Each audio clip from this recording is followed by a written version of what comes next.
இன்றைக்கு மிக முக்கியமாக நடிகர் விஜய் தாவேகா பாஜகவோடு கூட்டணி சேர்ந்தே ஆகணும், இல்லைன்னா நீங்க ரொம்ப சிக்கலை சந்திக்கணும் அப்படிங்கிறத சொல்லாமல் சொல்லிய மத்திய அரசு இப்ப ரொம்ப மிரட்டுறாங்க. அந்த செய்தி தற்போது வெளியாகி இருக்கிறது. இதுல ரெண்டு விஷயம் நமக்கு இருக்கு இந்த அலசல் விவகாரத்துல.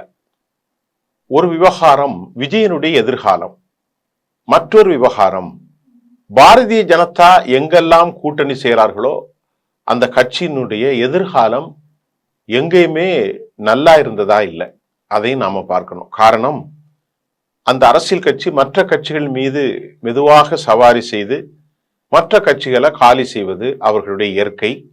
அதை வெற்றிகரமாக பல மாநிலங்களில், குறிப்பாக ஆரம்ப காலகட்டத்தில் மதசார்பற்ற ஜனதா தளத்தை அப்படித்தான் அவர்கள் செயல்பட்டு கர்நாடகாவிலே நிரந்தரமாக பிஜேபியினுடைய ஆட்சிக்கு வழிவகுத்து மதசார்பற்ற ஜனதாவை அவங்க ஒரு சாதி கட்சியா, கவுடாக்களின் கட்சியாக, ஒரு குறிப்பிட்ட நிலத்தை அடிப்படையாக வைத்த கட்சியாக மாற்றினார்கள்.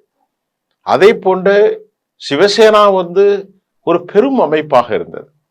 சங் பரிவார் சங்கிகளின் ஒரு பெரிய சங்கமமாக இருந்த RSSக்கு இணையாக மகாராஷ்டிர மக்களின் குரலாக இருந்த அந்த கட்சியை நாசம் செய்து அங்கும் தற்போது அவர்கள் ஆட்சி கொண்டு வந்துவிட்டார்கள். மூன்றாவதாக நேற்று நடந்த நிதிஷ்குமார் அவர் மூளை தடுமாறி மத்திய பதவிக்கு தூக்கப்பட்டு அங்கேயும் அவர்கள் வந்துவிட்டார்கள். இந்த நிலைதான் தமிழ்நாட்டிற்கும்.